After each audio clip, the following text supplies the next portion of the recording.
And the most important thing we can be is consistent with our preparation. And that's really the main thing that's within our control. And, having this practice today, which is a Wednesday for us. Would there be significance though beating a 9-0 team? I'm sorry? Would there be any significance beating a 9-0 team? What might that be? We get to our 9th win. Quite honestly, that's what we're focused on, is trying to play our best ball, trying to, even before that, is prepare the way we need to prepare. And, because if you don't do that, you got no chance against a team like this in particular. So we're just trying to control the things we can. And, the big thing that's within our control is our preparation and getting the rest we need to get and getting the nutrition we need to have this week as these guys go into the game. And, we're looking forward to it. It's a big challenge, but we're looking forward to it. The Chiefs have shown a lot this season, the ability to stay in games even when they're trailing and come back late. What kind of challenges that you're going against a team that has had a lot of success this season coming back late? Yeah, I mean, they've got a tremendous amount of poise. I think I mentioned this on Monday's call. Tremendous amount of poise, composure. They've been, to where many teams are trying to get to multiple times now. So I'm sure that's where some of the composure and poise comes from. And then this year with winning the ways that they've been able to win, coming from behind, having a lead and then opening up the lead. So they've won just about every way you could win. So their run defense has been outstanding all year. Can you pinpoint exactly what's happening, why teams can't run against the Chiefs? They do a lot. They Coach Spags does a great job along with their defensive staff. I know quite a few of those guys, and they do such a great job. They've certainly got good personnel, and they create a lot of chaos around the line of scrimmage by some of the things that they do. And then obviously Chris Jones is a big force up front for what they're trying to get done. Sean, I know you coaches and players don't take for granted when a field goal or extra point happens. I think a lot of fans might, but when you see a play like last week to end the game and how they went after, does that put a little more attention to detail to show your film room and, hey, this is how important these plays are in a game? Yeah, I mean, you see us practice it. I'm sure every team's like us. You practice it out there, and sometimes people look at it as a break in between, team periods, right? And the amount of detail, the amount of urgency that needs to be present in those moments is huge, as you're discussing. So that was a huge play, obviously, in the game, and it's something that we can learn from as well, and be reminded of that. If you don't take it seriously, you're not urgent, you're not focused on being where your feet are on a Wednesday afternoon, it'll show up on. I'm not saying that's the reason for them, but I'm just saying overall, even fundamentals, making sure we're doing things right fundamentally in practice, because it carries over to the game. Have you caught any of Andy's commercials? He's using words like googly and swiping Patrick Mahomes' nuggies and chicken nuggets. I've seen a few of them. I think, John, what do you want me to say about them? Because knowing him and to see him show his personality, I'm sure behind the scenes he's that way. But for him to show his personality publicly like that, what do you make of it, having known him? Well, for so long, I think people, the outside public, only saw one side of him, to your point, where when you work with him like I did for 12 plus years, you get a chance to see the real personality, as you mentioned. So I think it's good to see after all the years and the success that he's had, have the success that he's had, number one, because he's worked extremely hard to get there. And he's made a lot of sacrifices, just like we all have. But, it's fun to see his true personality come out for the whole public to see. And on a more, just as a follow-up, on a more serious note, after all the time you've gotten to know Andy after all these years, what's it like to be in the position of knowing that one of your mentors has kind of stood in your way of achieving an ultimate goal over these, while you've been here in Buffalo? Yeah, I mean, he's a great coach. He'll be a Hall of Fame coach. He already is, really, even though he's not retired yet. But there's always somebody that you're trying to get past, right, to accomplish the goal that you want to accomplish. So I don't care what walk of life you're in or what sport you're in or whatever it is. There's always a challenge in front of you. It's just who that challenge is. And this week for us, it's the Kansas City Chiefs. These 9 games, what have you learned about him? What have you Yeah, good player. You know, I mean, whatever his role, whatever he's asked to do, Mac embraces it and gives it his all, which I have a ton of respect for and admiration for. It's you know, you don't see that all the time, right? Whether he's the first wide receiver, X wide receiver, special teams, you name it.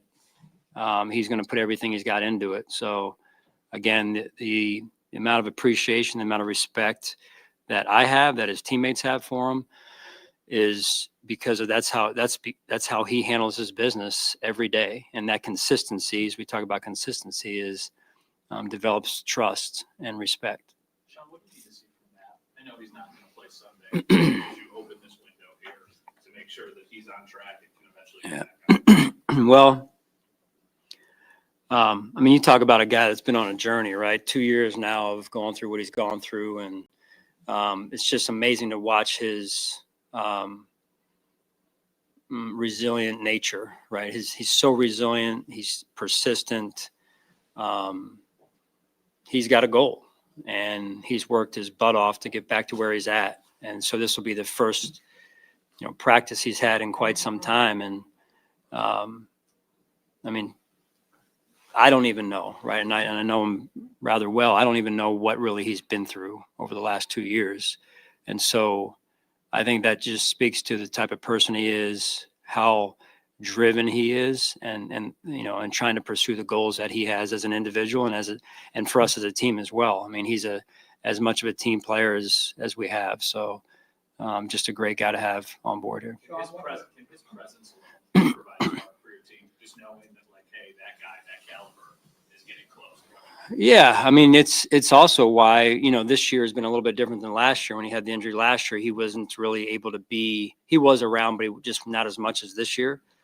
And that influence daily has been, to me, good for us, good for the linebacker room, and maybe good for Matt too and his mental health. So as he's worked his way back, so I think it's been beneficial for everyone. Sean, one of the things with them, they stay on the field on offense. Yeah. They're good on third down. They're methodical.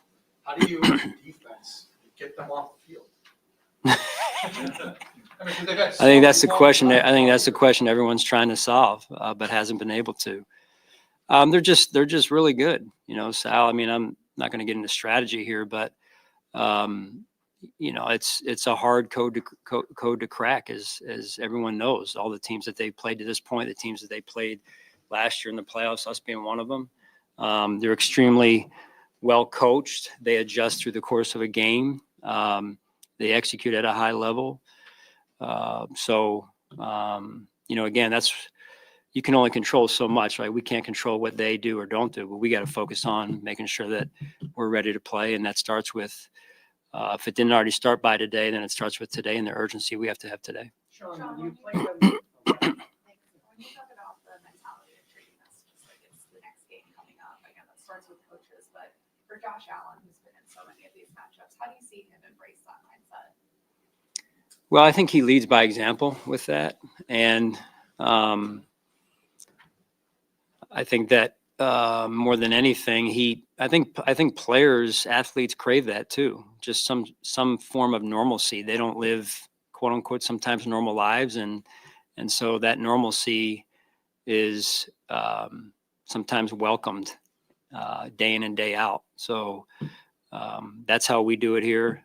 Everyone's different, but we've, really since day one this year, we've started with a certain mindset that we feel like is powerful for us, and the important thing now is to stay consistent with it. Sean, the last time you played them, you didn't have Terrell Bernard. Can you talk about, and we know his importance to your defense, but what he's fought through this year with injuries and staying on the field and the importance and having him out this week and on the field again against this team? No, last year in the playoff, if I remember correctly, he was close to playing. And I think, it was one of those deals, TB, he wears his heart on his sleeve and he plays with his heart.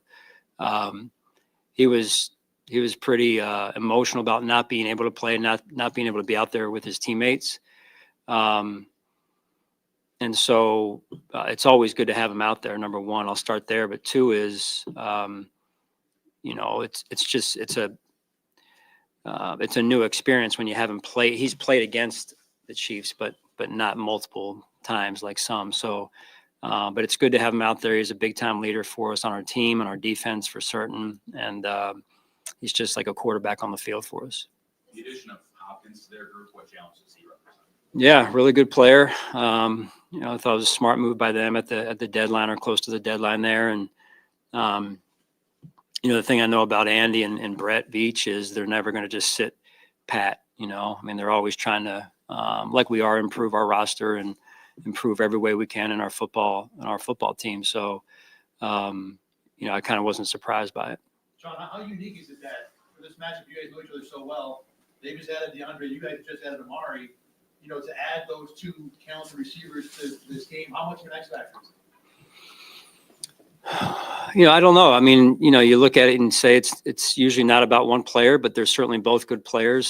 So it does factor in. So DeAndre's certainly been a elite player, as has Amari. So we'll see if we can get Amari this week. We'll see where that goes, and it certainly adds to their offensive weaponry.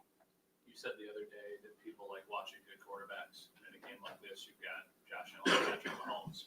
What's it been like from your vantage point watching those two guys go at it?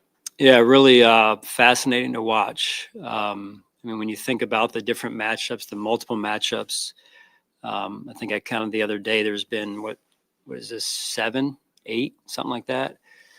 I mean, that's a little bit unusual when we're not in the same division as well. So, but sometimes, you come across interactions like that through, scheduling but also then playoffs and things. And so I think it's been great for the league. I think it's great for the fans to be able to watch these two elite quarterbacks go at it, even though they're not really playing against each other, as everyone likes to make it out to be.